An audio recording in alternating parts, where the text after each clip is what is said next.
All right, so good morning, everyone, and welcome to the presentation for the postgraduate programs within the School of Justice and Fitness at Niagara College.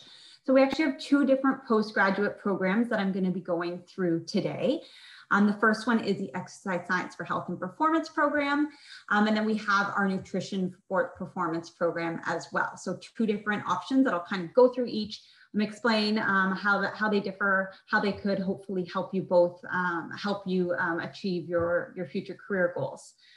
So as Cole mentioned, just some of the fall term updates. We have actually been very lucky in terms of the exercise science program that we have been on campus for our labs for this entire COVID period, because we do keep our lab sections really small. Regardless of COVID, we cap our lab sections at 8 students each to really allow for hands-on learning. That has allowed us to be on campus this whole time. So this year's school group has been able to get all the hands-on learning, and you will in the fall as well. All right, so like I said, I'm going to start by talking about the Exercise Science for Health and Performance program. So we are currently open now for fall 2021 intake. This program only runs on a fall intake, so it's there isn't a January option or a spring option like some other courses. It runs starting in the fall, and it is an 8-month program. So you'll start September 7th-ish, right after Labor Day, and then you're done the second last week of April. So we are wrapping up April 23rd this week, and that includes exams and everything. That's when you're done. Our program has a built-in placement as well, so it's all within that time. Some of the other post-grad programs have a placement after the term ends. Ours is all built in. So you're basically there intensive for 8 months, and then you're done the program. So just going through this program, it's been around for 9 years now. It has been successfully, full for those 9 years. We have really developed this program because we know students coming out of a human kinetics degree, a kinesiology degree, physical education, you've learned so much theory. You've spent 4 years really developing theory, and we now want to put it into practice. So the program was truly developed to give you those hands-on necessary practical skills to help you really set yourself above others graduating from similar degrees and get you ready to enter the workforce. So we combine we do still build on the theory knowledge, and we put that into more lab, hands-on practical settings. You will have 2 work placements, as I mentioned, that are built into the program. So in the fall term and in the winter term, you have 2 different placements. These are 100 hours each, and you actually get Mondays devoted off class to complete your placement hours. So you will never be on campus for your Mondays, and we built it that way just in case maybe you're someone who lives in Hamilton or Burlington or Toronto, and you'd like to really have a placement close to home that gives you a chance to perhaps do it attached to your weekend, and then you come into Niagara for the other 4 days of class or however many days you have class. So like I said, 200-hour placements, and they can be in a wide variety of settings, working with athletes, working with special populations. It's really up to you. We have a full-time placement supervisor who is there to set you up. So you do not need to come to Niagara College knowing where you want to go. We have someone devoted to setting you up for your placement. That being said, if there's somewhere that you're really interested in, and maybe it is somewhere in Hamilton or closer to your hometown, you can come with ideas, and Devin will help you kind of get that all set up and get you ready for placement. Hands-on learning opportunities is really what we thrive on and what we ensure our students get at Niagara College. So, unlike some of the theory and the more, I remember in my undergrad, it's a lot of sitting in lecture halls. We keep class sizes, like I said, lectures, lab sizes really small so that you can get that hands-on learning. So for example, when I'm teaching you VO2 max testing or lactate testing in the lab, every single person gets to do it. Every single person gets to do it on someone else. And then you get to practice on community members and other people that we can bring into the lab. So you can really enhance those skills. I remember my undergrad, one person got to do a VO2 max and we all kind of watched. That's not how it works within our exercise science program. I believe that until you do it yourself, you don't know what you're putting your client through.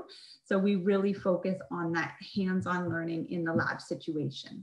So majority of your classes do take place in one of our two labs. In terms of some of the testing training equipment that we have, we really pride ourselves on staying up to date and having sort of the high level testing equipment. So we have 3 different metabolic carts that we do our VO2 max testing and our graded exercise testing on. We do lactate testing. We have a medical InBody that does full body composition analysis. Anything you could really think of, we have in our lab, spirometry, ECG, all that type of equipment, again, to really get you the hands-on skills that you'll need when you enter the workforce. Our program is really catered to help get you certified for what's next. Certification is really what stands you apart from everyone else who's graduated from a kin degree. So that's why a lot of people take this program, they get the skills, and then they go challenge certifications. We are lucky that myself and another faculty are actually instructor examiners for a few of the different certifications. So if you've ever heard of the Canadian Society for Exercise Physiology, most of our students, about 85 to 90% each year, choose to do the clinical exercise physiology exam. It is the highest standard of exams in Canada, and that is something that we are able to provide right on campus because we are instructor examiners. Other people choose to do the RKIN exam, which they can do twice a year, the strength and conditioning with the NSCA. Another thing that I'm able to offer is functional movement screening. I'm an instructor examiner for them. So there's a lot of opportunities that build on the skills that we do in the program, and then we allow you the chance to get certified. Big question that everyone always has, what can I do with this program? What are some careers that I can get into? I totally suggest that you follow our Instagram page. It is just at NC Exercise Science. It features a lot of our graduates, what they're currently doing. We do Friday features, and it shows where these graduate students are going. So a number have gone into high-level sports institutes, whether it's the Calgary Olympic Sport Institute, the Ontario Sport Institute, some working out West Coast, East Coast with different high-level athletes. Wellness centers, so people getting into more overall wellness. We have a number working in Niagara region as wellness manager type of roles. Some go into private practice, so they start their own businesses, own companies, whether it's an actual bricks and mortar gym. We have a few who have built very successful fitness facilities. Or there are some who are more of a traveling, they market themselves as a CEP or strength and conditioning coach, and they go into more private practice. Rehab, so we do have a number that go into sports rehab.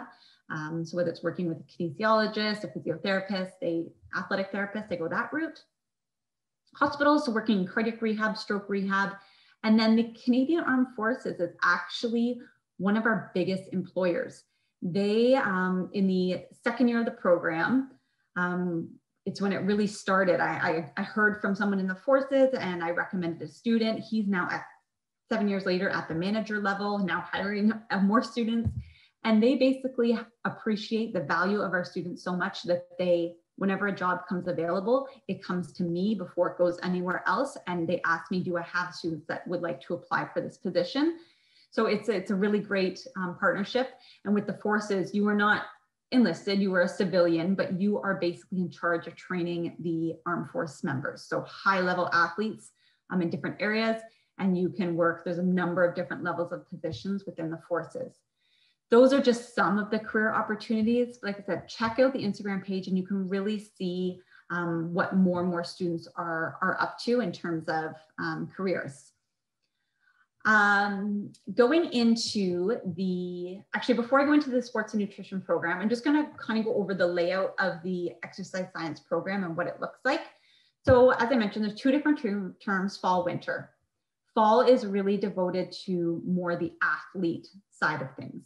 So we do really high level athlete testing, VO2 max, lactate, Wingates. We do high level athlete programming. So how to design microcycles, macrocycles, high level YTP training plans for athletes.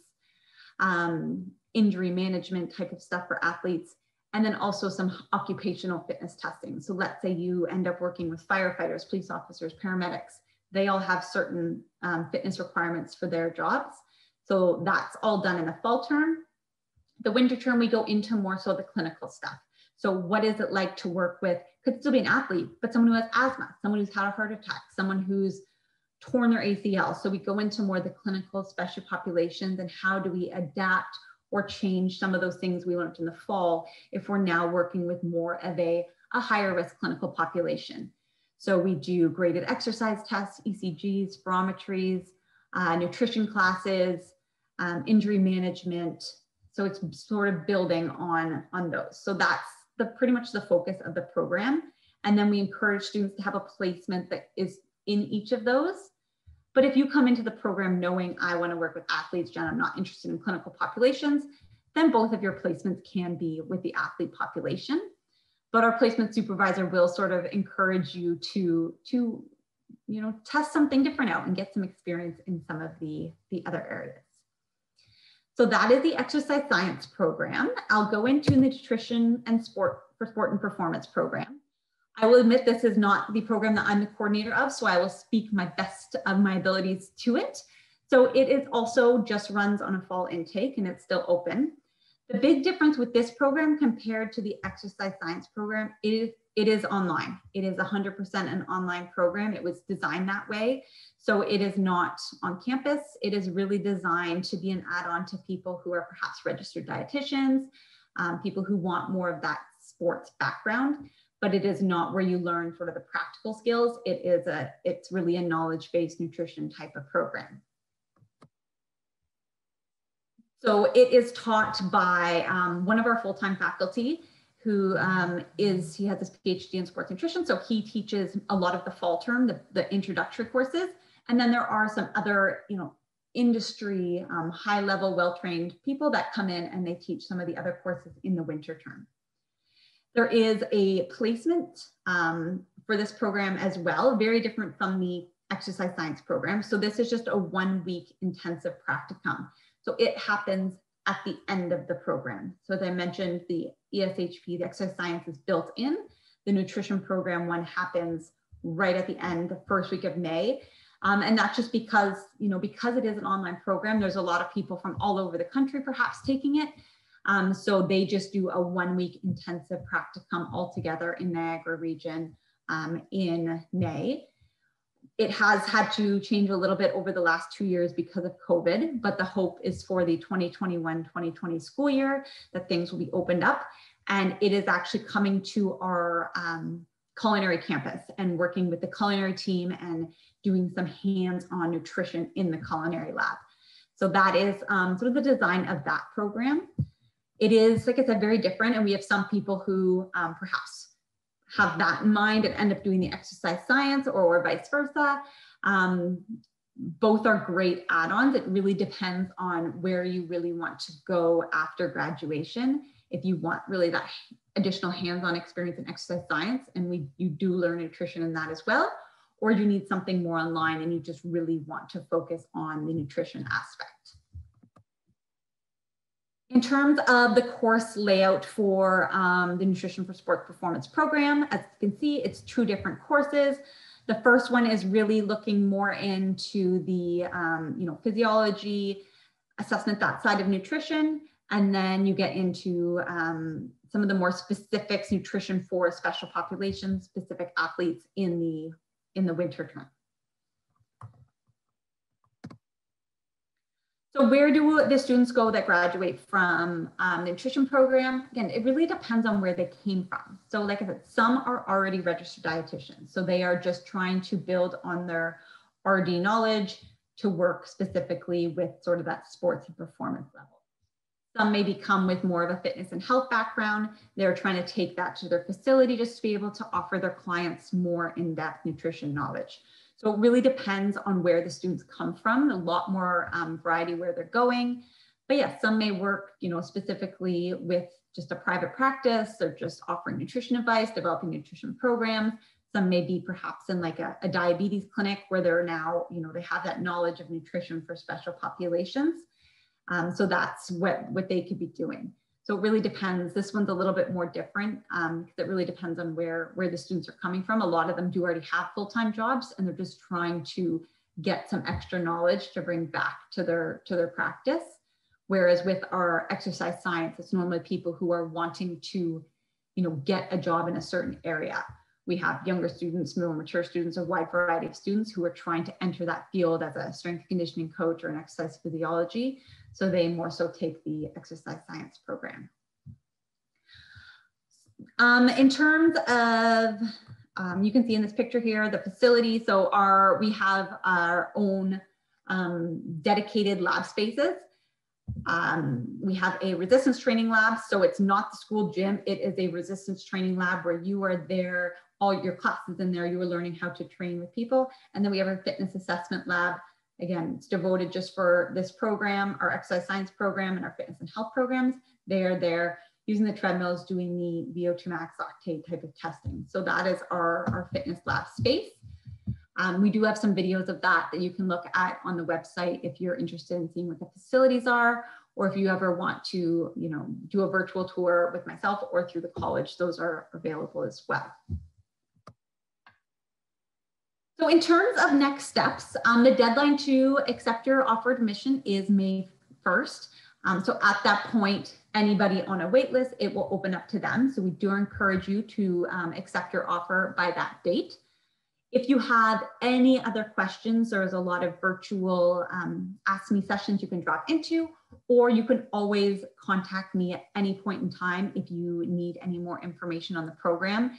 My contact information, I'll put it in the chat box when we're done here, when we're doing questions. You can feel free to email me. The recording of the session will be available after the event. So if you want to look back, if you missed anything, you can definitely listen to it. So I will now open it up if anyone has any questions for myself about the program, about next steps, about anything. You can definitely feel free to ask away.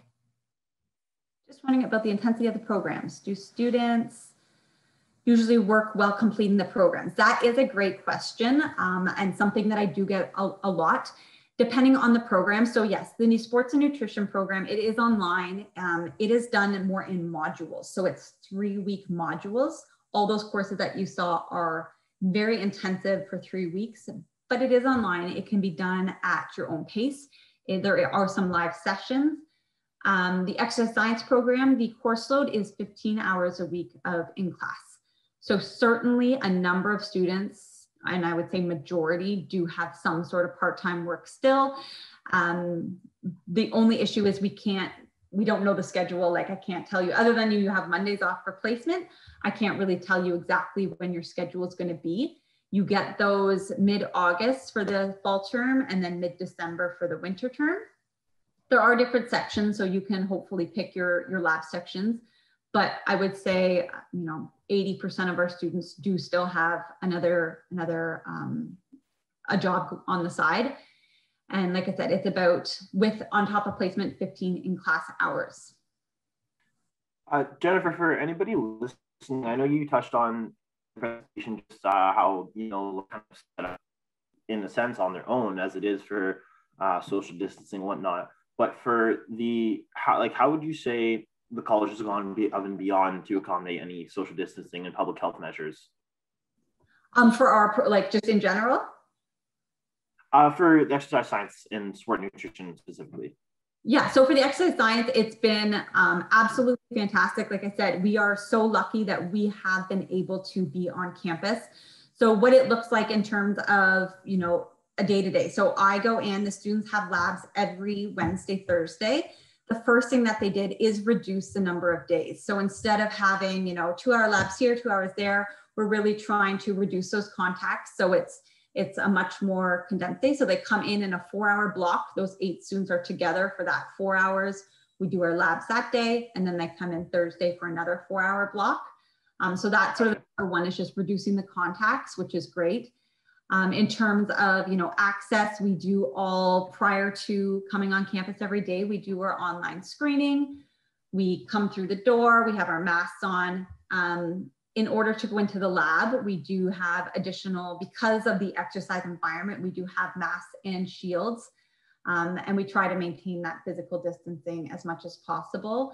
As I mentioned, with the, like we've always had 8 students, it makes it, you realize how important it is when you're trying to do your spacing. So, you know, there are some things in this, you know, we need to be able to take someone's blood pressure. So obviously we're not 6 feet apart, but that's why we have the shield for that. But yeah, it's been very, we haven't had any issues within our programs, with everyone feeling very safe, being respectful of each other. So it's been a great experience. And I look forward to if we need to maintain these measures in the fall, that things will just run just as smoothly as they did this year. It was quite impressive coming in that first week in September and just, you know, feeling safe and being able to do it.